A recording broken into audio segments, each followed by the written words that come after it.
Kamusta sa mga Cancerians? Welcome to Like a Tarot. Alamin natin sa card na ito kung ano ang dapat gawin, i-manifest, or isipin. Ang reading natin ngayon ay aalamin natin kung ano ang mangyayari sa nasa isip mo, ano ang message ng person mo sa iyo, ano ang mga bagay na hinahanap niya sa relasyon niyo. Itong mystical card muna ang alamin natin.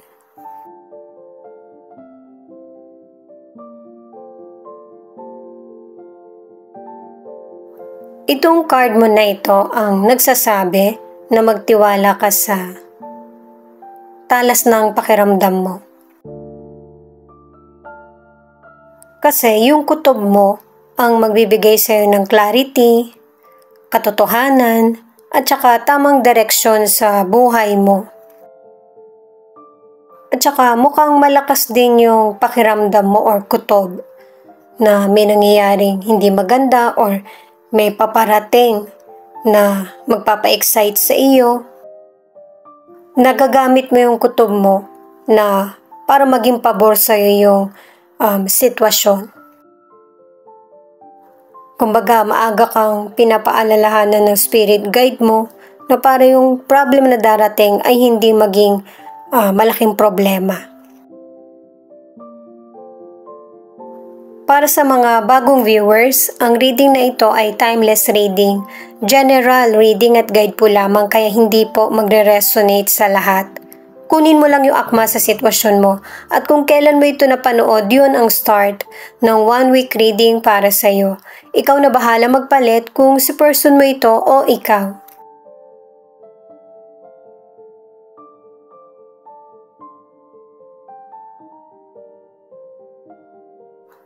The World, 2 of Wands in reverse, the Tower in reverse. Yung goal na gusto mong ma-achieve sa buhay ay makakamit mo. At sinabi nga dito sa mystical card na gamitin yung intuition mo or talas ng kutob kasi ang ilan sa inyo takot kang magkamali sa desisyon na gagawin mo or bagong tatahakin na landas sa buhay.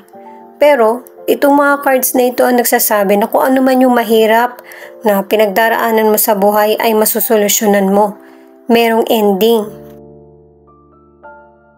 Kasi kung ano yung mga bagay na kaya mong isalba para mag-work yung mga plano mo ay gagawin mo.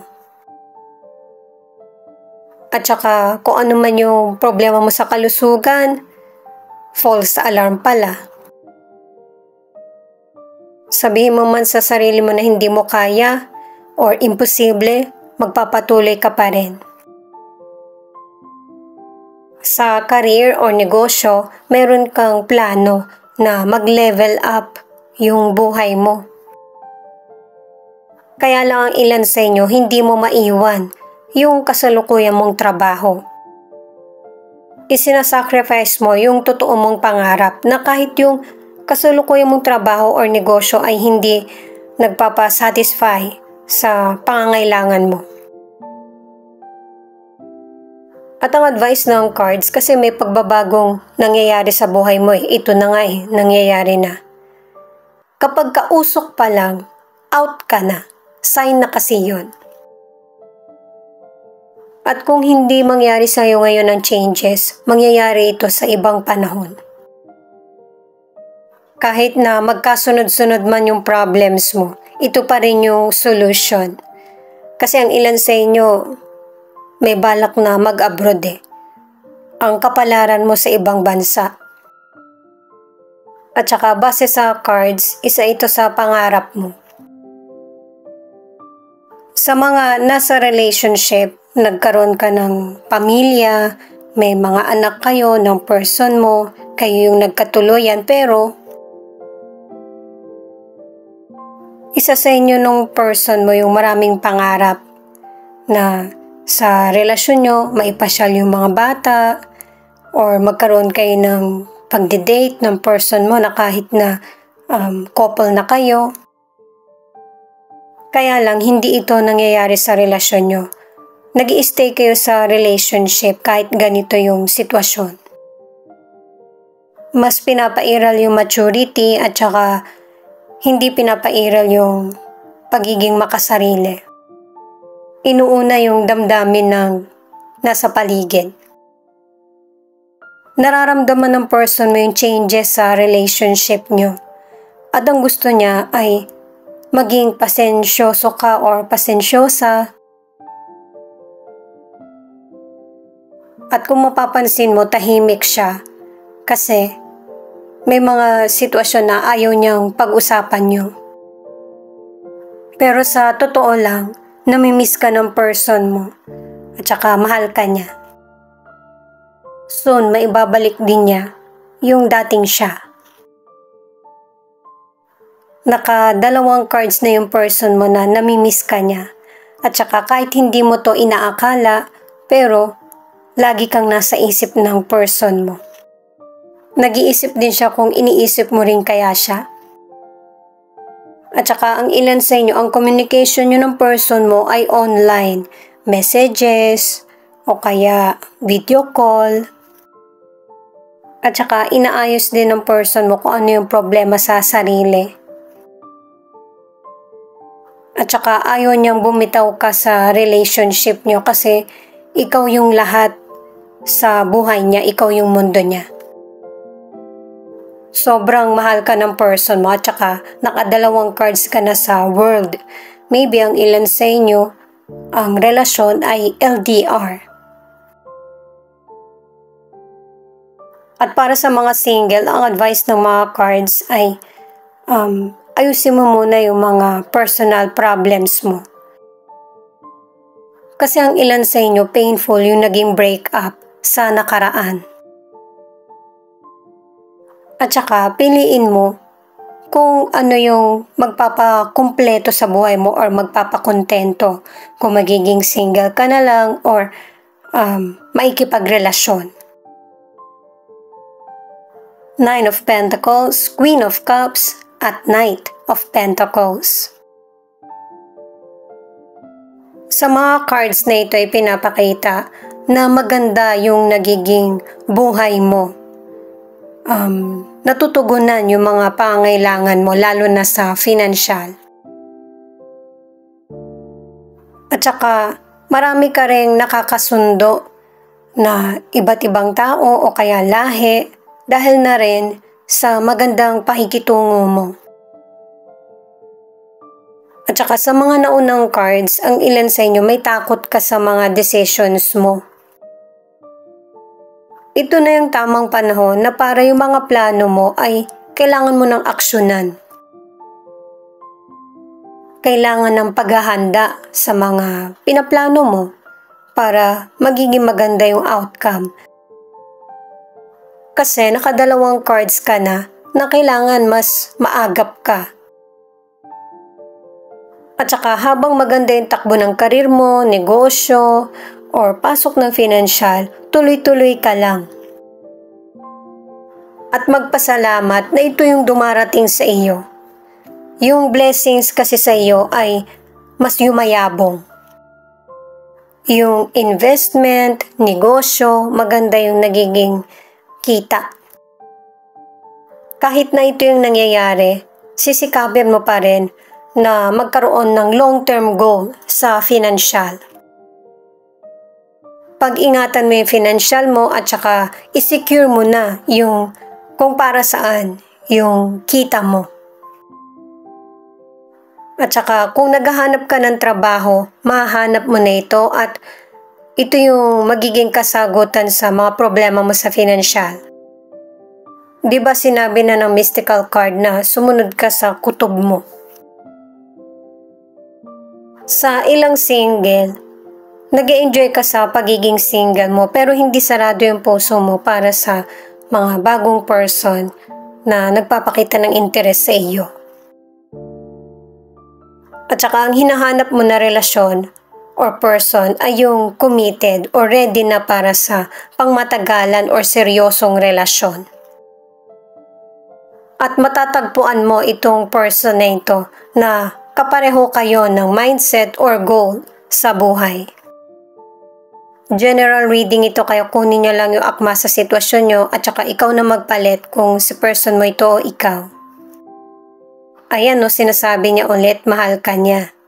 Napaka-affectionate ng person mo sa iyo. Sa bagay kanina pa niya sinasabi.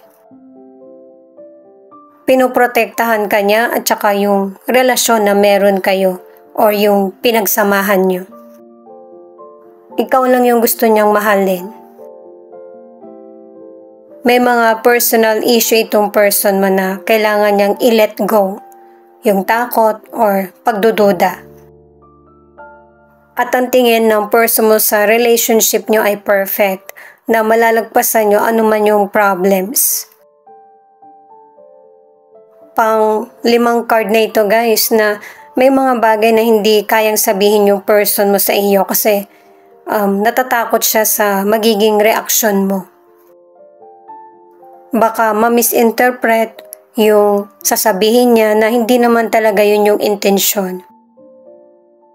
At saka hindi naman ito malaking issue kasi yung person mo, ilang ulit niya nang sinasabi na mahal ka niya at saka sweet siya. Hayaan mo lang siya kung kailan niya gustong sabihin. Basta magtuloy lang kayo. At saka sa relationship, 3 cards na yung nagsasabi na stable at committed ang relasyon nyo ng person mo. Natutupad nyo rin kung ano yung goal or pangarap nyo sa buhay. At saka ang ilan sa inyo, yung person mo, hindi siya interesado sa lokohan na relasyon. Hindi siya cheater. Page of Pentacles in reverse, 10 of Wands at the Magician. Sa cards na ito ipinapakita na may mga unworkable plan na nangyayari sa sitwasyon. At ang advice ng cards ay kailangan mag-focus ka sa kung ano yung gusto mong gawin. Naka-3 cards na na merong golden opportunity na hindi mo tinitake. Dito pinapakita pa rin na darating pa rin talaga yung oportunidad na laging pinalalagpas. Yung person mo meron siyang pangarap pero ayaw kanyang iwan kaya hindi niya to tinutuloy. Ang ilan sa inyo sa kalusugan, meron kang unhealthy na lifestyle, lalo na kapag nai-stress ka. Ito yung pinaguhugutan mo ng lakas. Pero meron itong negative impact sa kalusugan mo kaya hanggat maaari, unti-unti mo na itong iwasan or bawasan. Kasi sayang naman, good health ka at saka malakas yung resistensya mo. Kaya pahalagahan ang kalusugan. Ang ilan sa inyo na nasa relationship, yung person mo, magkakaroon siya ng fling o kaya parang sila na hindi. Nagagawa niya ito dahil sa sobrang kalungkutan. Pero nakadalawang cards na maayos nyo ng person mo kung ano man yung hadlang or sadness na nangyayari sa relationship. At yung mga problemang dumating sa inyo, ano man ito pa yung magpapatibay, magpapatatag sa relasyon nyo. At saka meron din person na ang hinahanap sa relationship ay yung i-appreciate naman siya ng person niya. Kasi ang dami niya nang nagawa or inaako niya yung responsibilidad sa family. Gusto niya na yung person niya ay maging sweet, caring sa kanya. Mas makakabuti na mas mag-usap kayo ng person mo para alam mo kung ano yung gusto niya at yun yung maibibigay mo.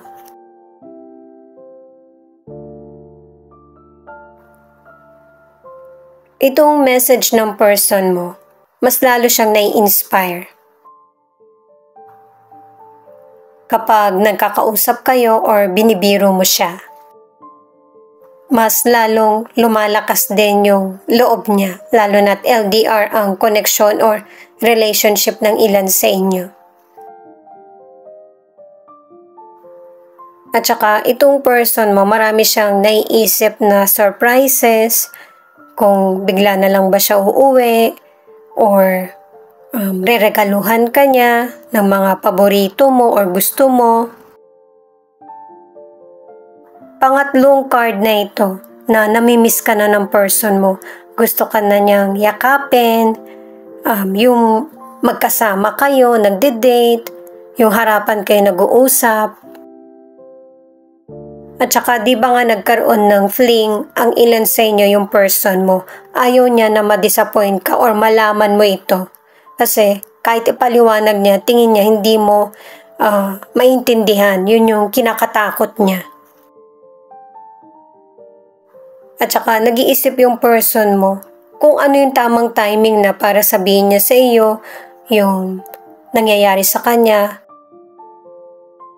At saka pangatlong card na ito na lagi kang nasa isip niya. Lalo na kapag pinapakinggan niya yung mga kanta na gusto niyo or gusto mo.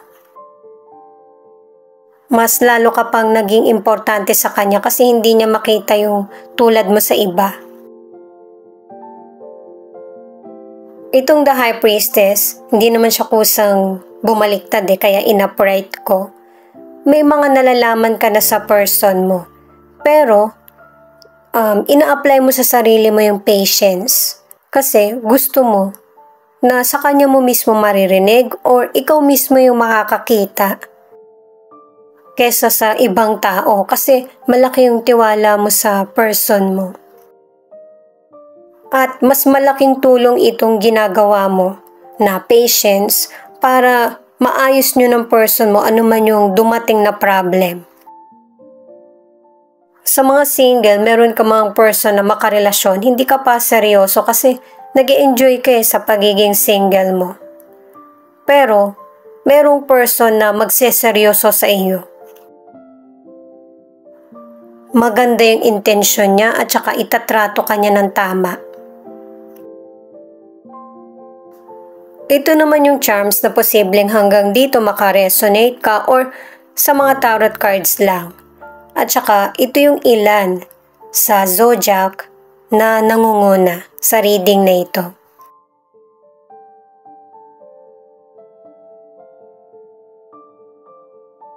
Capricorn, Aries, Virgo, Leo, at Aquarius.